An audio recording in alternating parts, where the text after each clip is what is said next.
Saturday, January 23rd, 11:26 a.m. Here with another update.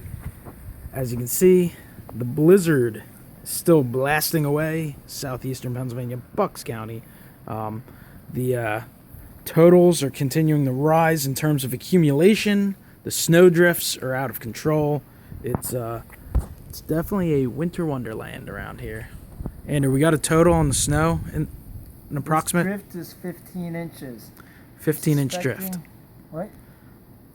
I'm suspecting 16 to be more accurate. So, approximately 16 inches of snow. And like I said, drifts everywhere. The back door, the drifts are a couple feet high, so it's still snowing. We'll be back with more updates.